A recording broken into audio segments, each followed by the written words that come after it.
ಇಲ್ಲಿ ಎಲ್ಲರೂ ಇದ್ದಾರೆ. ನಾನು ನೀನು ಮನಸ್ಸು ಮಾಡಿದರೆ ಈ ಕ್ಷಣವೇ ಇವರನ್ನು ಸಂಹಾರ ಮಾಡುವ ಕಾಲ. ಶಿವಾನಿ, ಏನಮ್ಮ ನಡೀತಾ ಇದೆ ಇಲ್ಲಿ? ಇವ್ರನ್ನ ನಾವ್ ಯಾರು ನೋಡಿಲ್ಲ, ಆದ್ರೆ ಇವರು ನಮ್ಮೆಲ್ಲರ ಬಗ್ಗೆ ಮಾತಾಡ್ತಾ ಇದ್ದಾರೆ. ಅಂದ್ರೆ ನಿನ್ಗೂ ಇವ್ರಿಗೆ ಮೊದಲೇ ಪರಿಚಯ ಆಗಿತ್ತಾ? ಹೇಳು ಶಿವಾನಿ, ನೀನು ನಾಗಲೋಕದವಳು ಅನ್ನುವುದು ಎಲ್ಲರಿಗೂ ಗೊತ್ತಾಗುವ ಹಾಗೆ ಜೋರಾಗಿ ಹೇಳು.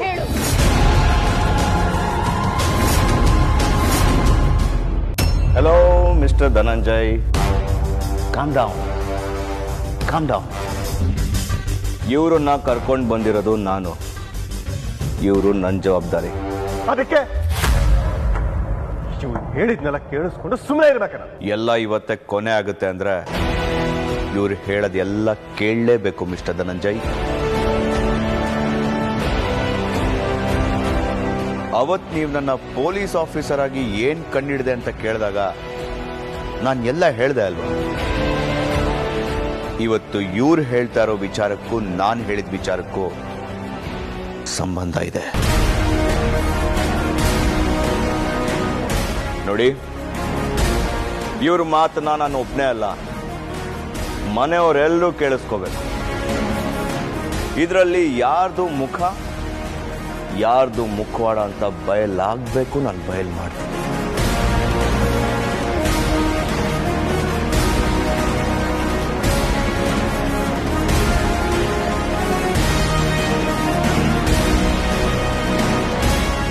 ಅಮ್ಮ, ನಿಮ್ಗೆ ಈ ಮನೆಯವರಿಂದ ಏನೋ ಅನ್ಯಾಯ ಆಗಿದೆ.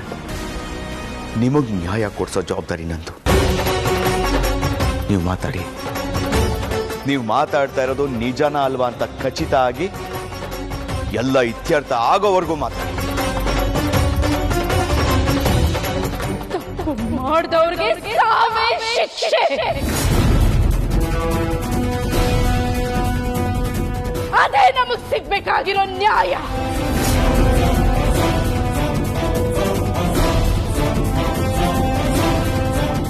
ಈ ಧನಂಜಯ್ ರೂಪದ ದಿಗ್ವಿಜಯ, ಈ ನಂದೀಶ,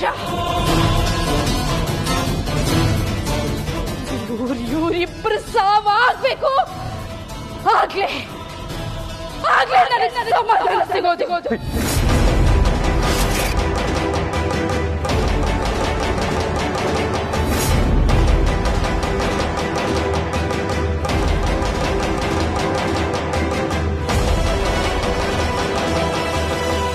ಶಿವಾನಿ,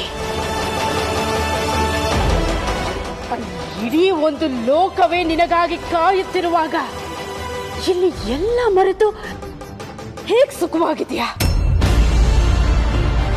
ಅದು ನಾನು ಇಲ್ಲಿ ಮಾತಾಡೋಕೆ ನಿಂತ್ರೆ ನನ್ನ ಬಗ್ಗೆ ಈ ಮನೆಯಲ್ಲಿ ಎಲ್ಲರಿಗೂ ಸತ್ಯ ಗೊತ್ತಾದ್ರೆ ನನ್ನ ಮುಂದಿನ ದಾರಿ ಕಷ್ಟ ಆಗುತ್ತೆ.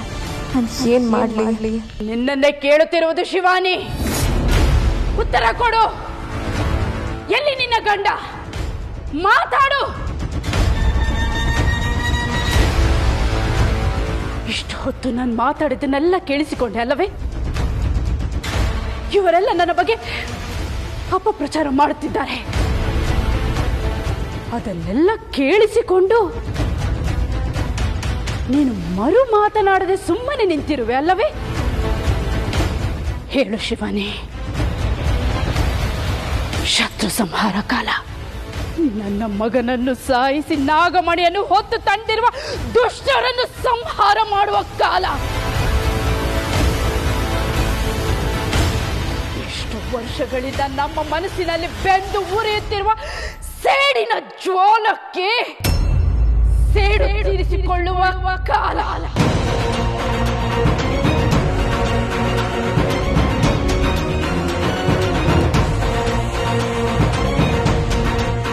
ಹೇಳು ಶಿವಾನಿ, ಹೇಳು. ನಾನು ಬಂದಾಗಿದೆ. ಇಲ್ಲಿ ಎಲ್ಲರೂ ಇದ್ದಾರೆ.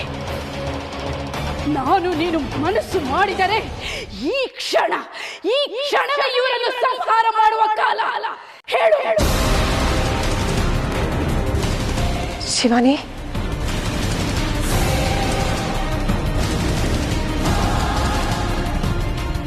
ಏನಮ್ಮ ನಡೀತಾ ಇದೆ ಇಲ್ಲಿ?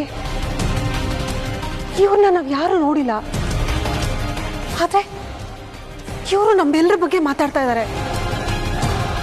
ಅಂದ್ರೆ ನಿನ್ಗೂ ಇವ್ರಿಗೆ ಮೊದಲೇ ಪರಿಚಯ ಆಗಿತ್ತಾ? ಇವ್ರು ಯಾರು? ಏನೇನೋ ಮಾತಾಡ್ತಿದ್ದಾರೆ. ಚಿಕ್ಕ ಯಜಮಾನನ ತೋರಿಸಿ ದೊಡ್ಡ ಯಜಮಾನರು ಅಂತ ಹೇಳ್ತಿದ್ದಾರೆ. ನನ್ನ ಗಂಡನ ತೋರಿಸಿ ಶತ್ರು ಅಂತ ಹೇಳ್ತಿದ್ದಾರೆ. ಏನಮ್ಮ ಇದೆಲ್ಲ? ಹೇಳು ಶಿವಾನಿ, ನೀನು ನಾಗಲೋಕದವಳು ಅನ್ನುವುದು ಎಲ್ಲರಿಗೂ ಗೊತ್ತಾಗುವ ಹಾಗೆ ಜೋರಾಗಿ ಹೇಳು.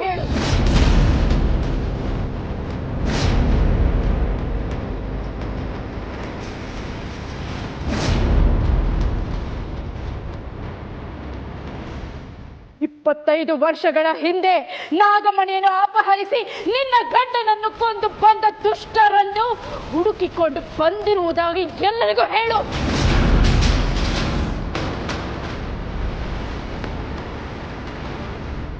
ಏನಿದು ಶಿವಾನಿ ನಾಗಲೋಕ ಅಂದ್ರೆ ಇವಳ ಮಾತನಾಡ್ತಾ ಇವಳು ನಾಗಿಣಿ. ಇಷ್ಟು ದಿನ ನಾನು ಬದುಕ್ತಾ ಇದ್ದಿದ್ದು ಈ ನಾಗಿಣಿ. ಏನಾಗ್ತದೆ? ಏಡು ತೀರಿಸಿಕೊಳ್ಳೋಕಂತಾನೆ ಈ ಮನೆಗೆ ಬಂದಿರೋದು ಅಂತ ಹೇಳು. ವಿಕ್ರಮನನ್ನು ಕೂಡ ಸಾಯಿಸಲು ಇದೇ ವಿಜಯ ಹೇಳು.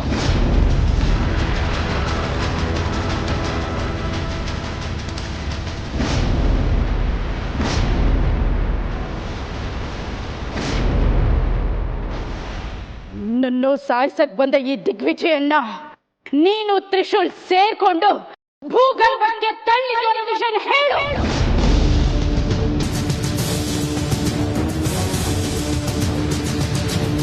ಕೃಷ್ಣೇ ದಾಕ್ಷಾಯಿಣಿ ಅನ್ನೋ ದುರ್ಮಂತ್ರವಾದಿನಿಯರಿಂದ ಮುಖವನ್ನ ಹೀಗೆ ಬದಲಾಯಿಸಿಕೊಂಡು ಬಂದಿರೋನು ದಿಗ್ವಿಜಯ ಅಂತ ಹೇಳು.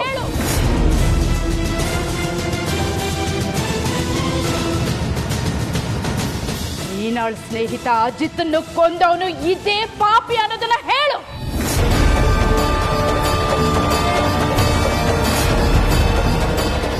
ಮಾತಾಡು ಶಿವಾನಿ, ಮಾತಾಡು.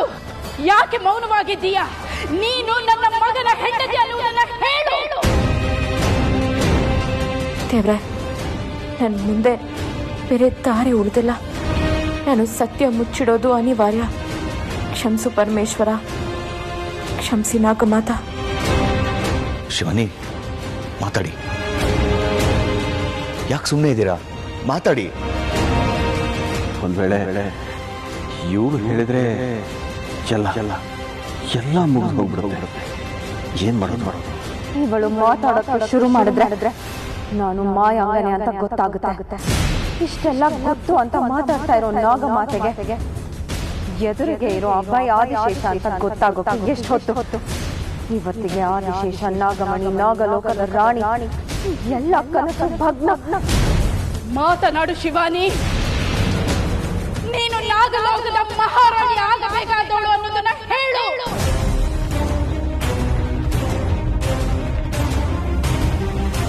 ಶಿವಾನಿ, ಏನಮ್ಮ ಇದು? ಇವ್ರ ಮಾತಲ್ಲಿ ಏನಾದ್ರು ಸತ್ಯ ಇದೆಯಾ? ಭಯ ಬೇಡ ಶಿವಾನಿ, ಸತ್ಯ ಏನು ಅನ್ನೋದನ್ನ ಎಲ್ರಿಗೂ ಹೇಳು. ನೋಡಿ ಅಮ್ಮ, ನನಗೆ ನಿಮ್ಮ ನೋವು ಅರ್ಥ ಆಗುತ್ತೆ. ಸಮಾಧಾನ ಮಾಡ್ಕೊಳ್ಳಿ.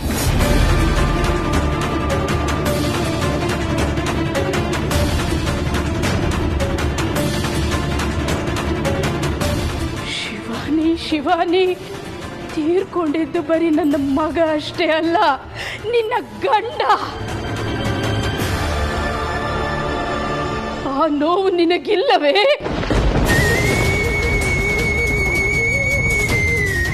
ಯಾಕೆ ಹೀಗೆ ಮಾತಾಡ್ತಾ ಇದ್ದೀರಾ? ನನ್ನ ಗಂಡ ನಿಮ್ಮ ಮಗನ? ನನ್ನ ಗಂಡ ತ್ರಿಶೂಲ್, ಈ ಮನೆ ಮಗ. ಸತ್ಯಕ್ಕೆ ಅವನಿಲ್ಲ ಅಷ್ಟೇ. ದಯವಿಟ್ಟು ನೀವು ತೋಚಿದಾಗೆಲ್ಲ ಮಾತಾಡಬೇಡಿ. ನೀವು ಹೇಳೋ ಪ್ರಕಾರ 25 ವರ್ಷಗಳ ಹಿಂದೆ ನನಗೆ ಮದುವೆ ಆಗಿತ್ತು ಅಂತೆಲ್ಲ ಹೇಳ್ತಾ ಇದ್ದೀರಾ. ನನಗೆ ಹೀಗೆ 25 ವರ್ಷ ಇನ್ನು, ಅದು ಹೇಗೆ ಸಾಧ್ಯ?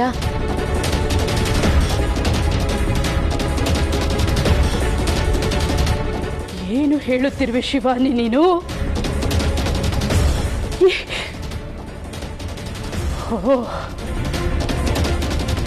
ಹಾಗಾದರೆ ಮಹಾಗುರುಗಳು ಹೇಳಿದ್ದೇ ಸರಿ.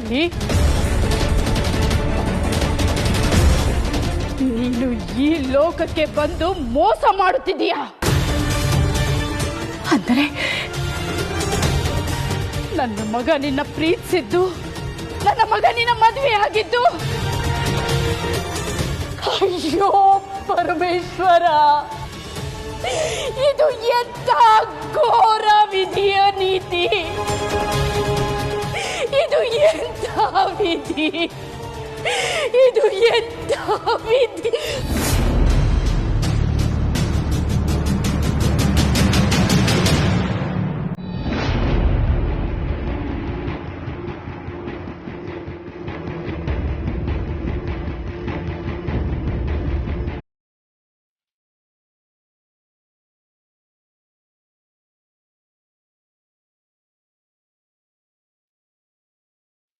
ಅಮ್ಮ ಅಮ್ಮ, ಏನಾಯ್ತಮ್ಮ? ಯಾರಾದ್ರೂ ನೀರು ತಗೊಂಬನ್ನಿ ಬೇಗ. ಅಮ್ಮ. ಏ ಮಧುಮತಿ, ಏನ್ ಮುಖ ನೋಡ್ತಿದೀಯ? ನೀರು ತಗೋಬಾ. ಅಮ್ಮ ಬೇಗ ತಗೊಂಬನ್ನಿ.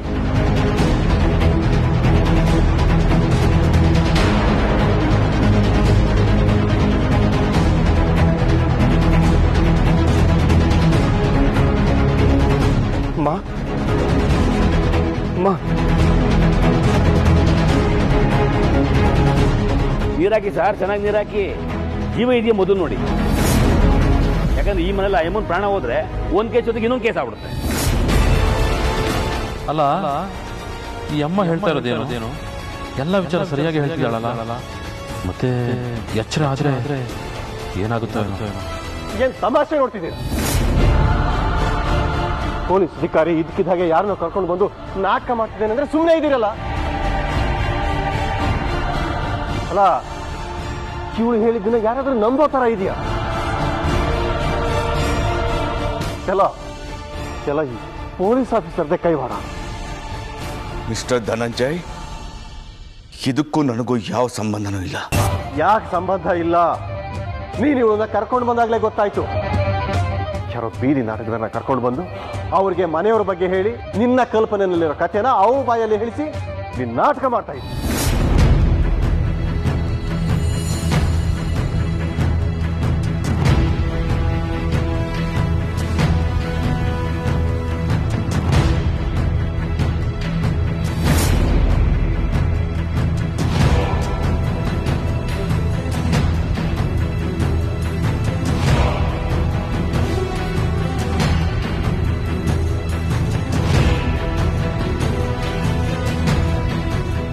ಅದರಲ್ಲಿ ಏನಿದೆಯೋ ಅದರಲ್ಲಿ ನಾಗಲೋಕಕ್ಕೆ ಸಂಬಂಧಪಟ್ಟ ಯಾವುದಾದ್ರೂ ವಸ್ತು ಇದ್ರೆ ಕಷ್ಟ. ಇಲ್ಲಿ ದಿಗ್ವಿಜಯನಿಗೆ ಬಂದಿರೋ ಅನುಮಾನ ಸರಿ ಅನ್ನೋ ಹಾಗೆ ಏನಾದ್ರೂ ಈ ಜೋಳಿಗೆಯಲ್ಲಿ ಏನಾದ್ರೂ ವಸ್ತು ಸಿಗೋ ಹಾಗೆ ಆಗಿ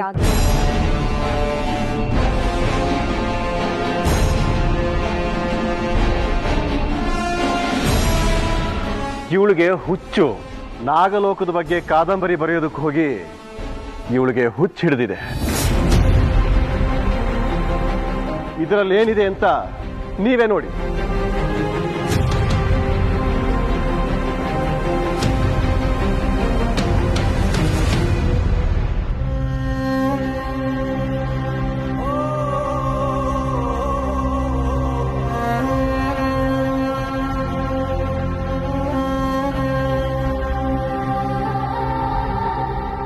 ಶಿವಾನಿ,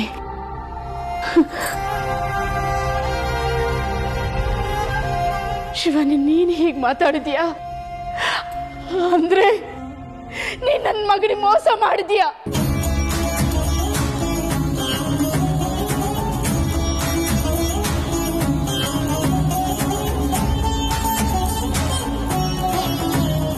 ತಪ್ಪು ಮಾಡಿದೆ, ದೊಡ್ಡ ತಪ್ಪು ಮಾಡಿಬಿಟ್ಟೆ ಶಿವಾನಿ.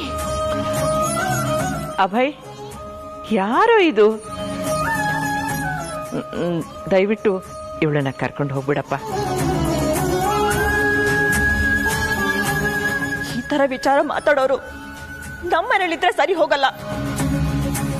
ಕರ್ಕೊಂಡು ಹೋಗ್ತೀನಿ, ಆದ್ರೆ ಈಗಲ್ಲ. ನಾನು ಬಂದಿರೋ ವಿಚಾರಣೆ ಮುಗಿದ ಮೇಲೆ.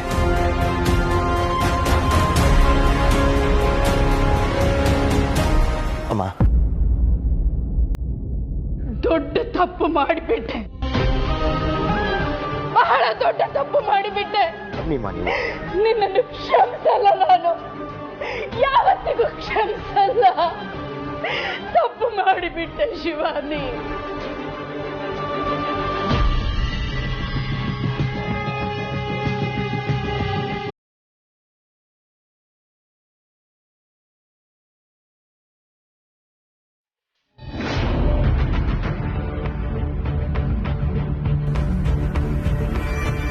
ನಾನು ನೋಡ್ತಾ ಇದ್ರು ಇವ್ನು ನನ್ನ ಹತ್ರನೇ ನಡ್ಕೊಂಡು ಬರ್ತಾ ಇದ್ದಾನಲ್ಲ. ಅಯ್ಯೋ ದೇವ್ರೆ,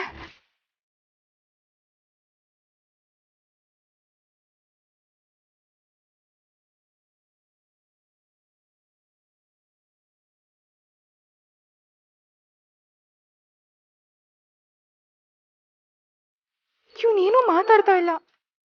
ಏನ್ ಇವನ ಉದ್ದೇಶ?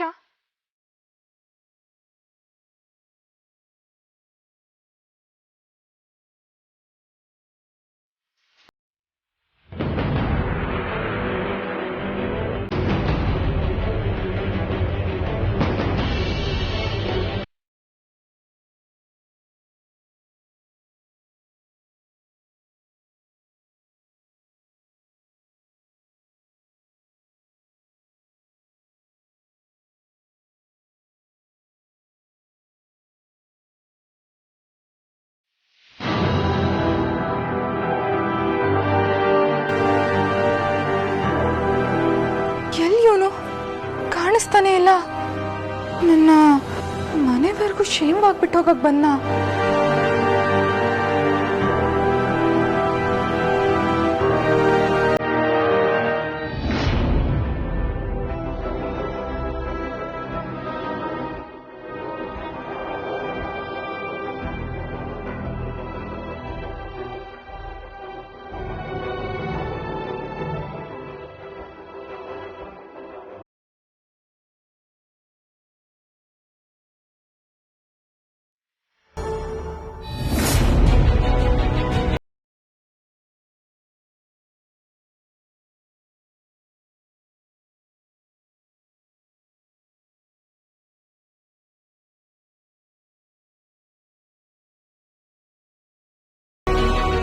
ನಾಗಮಾತಾ, ದ್ರೋಹಿ,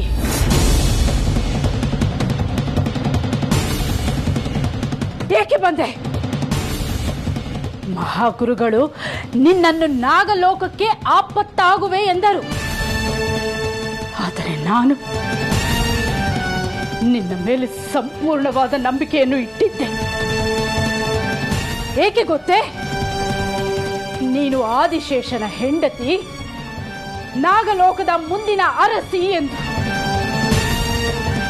ನಾಗಲೋಕದ ಮುಂದಿನ ಅರಸಿ ಆಗಬೇಕಾಗಿರುವ ನೀನು ಈ ಭೂಲೋಕಕ್ಕೆ ಬಂದು ಮನುಷ್ಯರ ತುಚ್ಛ ಗುಣಗಳನ್ನು ನಿನ್ನಲ್ಲಿ ಅಳವಡಿಸಿಕೊಂಡಿರುವೆಯಾ? ನಿನ್ನ ದೇಹದಲ್ಲಿ ಹರಿಯುತ್ತಿರುವುದು ನಾಗರಕ್ತವಲ್ಲ ಶಿವಾನಿ, ನಿನ್ನ ರಕ್ತದಲ್ಲಿ ಮನುಷ್ಯನ ದ್ರೋಹ ಗುಣಗಳೇ ಬೆರೆತಿವೆ.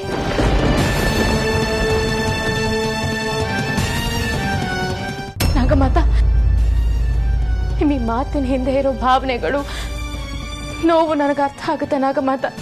ಆದ್ರೆ ಒಂದೇ ಒಂದ್ಸಲ ನನಗೆ ಮಾತಾಡೋದಕ್ಕೆ ಅವಕಾಶ ಮಾಡಿಕೊಡಿ. ನಾಗಗಳು ಸುಳ್ಳು ಹೇಳಿದವರು, ಸುಳ್ಳಿನ ಪ್ರಪಂಚದಲ್ಲಿ ಬದುಕದವರು. ಅಂತ ನಾನು ನೀವು ಯಾರು ಅನ್ನೋದು ಗೊತ್ತಿಲ್ಲ ಅನ್ನೋ ಸುಳ್ಳು ಹೇಳಿದ್ದೀನಿ ಅಂದ್ರೆ ಅದರ ಹಿಂದೆ ಒಂದು ಬಲವಾದ ಕಾರಣ ಇದೆ ನಾಗಮಾತಾ. ಏನು ಕಾರಣ? ಮನುಷ್ಯ ಗುಣ ನಾಗಕ್ಕೆ ಬಂದರೆ ಅವರು ದಾನವರಿಗಿಂತ ಕೀಳು ಎನ್ನುವುದು ನಾಗಲೋಕದ ನಂಬಿಕೆ. ನಿನ್ನನ್ನು ಇಲ್ಲಿ ಕಳಿಸಿರುವುದು ಏತಕ್ಕೆ? ಆದಿಶೇಷನನ್ನು ಹುಡುಕುವುದಕ್ಕೆ. ನಿನ್ನ ಕರ್ತವ್ಯವೇನು? ನಾಗಮಣಿಯನ್ನು ಮರಳಿ ನಾಗಲೋಕಕ್ಕೆ ತರುವುದು. ಆದರೆ ನೀನಿಲ್ಲಿ ಮಾಡುತ್ತಿರುವುದು ಏನು? ನಾನು ಅದನ್ನೇ ಮಾಡ್ತಾ ಇದ್ದೀನಿ ನಾಗಮಾತಾ. ಅದರ ಪ್ರಯತ್ನದಲ್ಲೇ ಇದ್ದೀನಿ. ನಾಗಮಣಿಯ ಜೀವಾತ್ಮ ಅದರಿಂದ ಬೇರೆ ಆಗಿದೆ ಅನ್ನೋ ಸತ್ಯ ನನಗೆ ತಿಳಿದಿದೆ. ನಾಗಮಣಿಯ ಜೀವಾತ್ಮ ನಾಗಮಣಿನ ಸೇರದೆ ಹೋದ್ರೆ ನಾಗಮಣಿಗೆ ಶಕ್ತಿನೇ ಇಲ್ಲ. ಆ ಶಕ್ತಿ ಇಲ್ದಿರೋ ನಾಗಮಣಿ ಮೂಲಕ ನನ್ನ ಆದಿಶೇಷನ ಹುಡ್ಕೋಕೆ ಸಾಧ್ಯನೇ ಇಲ್ಲ. ಹಾಗಿದ್ದಾಗ ನಾಗಮಣಿ ಜೊತೆ ನಾಗಲೋಕಕ್ಕೆ ಮರಳುವುದು ಅಸಂಭವ ಅನ್ನೋ ಸತ್ಯ ನನಗೆ ತಿಳಿದಿದೆ. ಮನುಷ್ಯರ ಹಾಗೆ ಬಣ್ಣದ ಮಾತುಗಳಿಂದ ನನ್ನನ್ನು ದಿಕ್ಕು ತಪ್ಪಿಸಿ ನಿನ್ನ ಸ್ವಾರ್ಥ ಸಾಧನೆಗೋಸ್ಕರ ನಾಗಶಕ್ತಿಯನ್ನು ಬಳಸುತ್ತಿದ್ದೀಯ ಶಿವಾನಿ. ಅಯ್ಯೋ, ಆ ಸ್ವಾರ್ಥ ಮನೋಭಾವ ನನಗಿಲ್ಲ ನಾಗಮಾತ. ಹಾಗಿದ್ದಿದ್ರೆ ಇವತ್ತು ನನ್ನ ಸ್ಥಿತಿ ಹೀಗಿರ್ತಾ ಇರಲಿಲ್ಲ. ದಯವಿಟ್ಟು ನನ್ನ ಮಾತು ನಂಬಿ. ನಾಗಮಣಿಗೆ ನನ್ನ ಜೀವಾತ್ಮ ಸೇರಿಸೋದಕ್ಕೆ ನಾನು ಮಹಾ ಕಠಿಣವಾದ ಸುಮಂಗಲಿ ವ್ರತ ಮಾಡ್ತಾ ಇದ್ದೀನಿ. ಈ ಸುಮಂಗಲಿ ವ್ರತ ಸಂಪೂರ್ಣ ಆದ್ರೆ ನಾಗಮಣಿಗೆ ತನ್ನ ಪೂರ್ವ ಶಕ್ತಿ ಮರುಕಳಿಸೋ ಪುಣ್ಯ ಸಿಗುತ್ತೆ ನಾಗಮಾತ. ಹಾಗಂತ ಒಬ್ರು ಮಹಾಸ್ವಾಮಿಗಳು ಹೇಳಿದ್ರು. ಅದೊಂದು ಕಾರಣಕ್ಕೆ ನಾನು ಈ ವ್ರತ ಮಾಡ್ತಾ ಇದ್ದೀನಿ. ಇಂಥ ಸಮಯದಲ್ಲಿ ನೀವು ಎದುರಿಗೆ ಬಂದು ನಾನು ನಾಗಿಣಿ, ನೀವು ನಾಗಮಾತ, ನಾನು ಆದಿಶೇಷನ ಹುಡ್ಕೊಂಡು ಬಂದಿದ್ದೀನಿ ಅನ್ನೋ ಸತ್ಯನ ಈ ಮನೆಯವ್ರು ಎಲ್ರಿಗೂ ಹೇಳ್ಬಿಟ್ರೆ ಅವ್ರಿಗೆಲ್ರಿಗೂ ನನ್ನ ಮೇಲೆ ಅನುಮಾನ ಬಂದ್ಬಿಡುತ್ತೆ. ಆ ಅನುಮಾನ ನಾನು ಮಾಡ್ತಿರೋ ಸುಮಂಗಲಿ ವ್ರತಕ್ಕೆ ಅಡ್ಡಿ ಆಗುತ್ತೆ ನಾಗಮಾತ. ಈಗಾಗಲೇ ಶುರುವಾಗಿರೋ ವ್ರತ ಅರ್ಧಕ್ಕೆ ನಿಂತೋದ್ರೆ ನಾಗಮಣಿಗೆ ತನ್ನ ಪೂರ್ವಶಕ್ತಿ ಮರು ಕಳಿಸಲ್ಲ. ನಾಗಮಣಿ ನಾಗಲೋಕಕ್ಕೆ ಸಿಗೋದೇ ಇಲ್ಲ. ಇದು ಸತ್ಯ ನಾಗಮಾತ. ಅದೊಂದೇ ಒಂದು ಕಾರಣಕ್ಕೆ ಈ ವ್ರತ ಮುಗಿಯೋವರೆಗೂ ನಾನು ಯಾರು ಅನ್ನೋ ಸತ್ಯ ಯಾರಿಗೂ ತಿಳಿಬಾರ್ದು.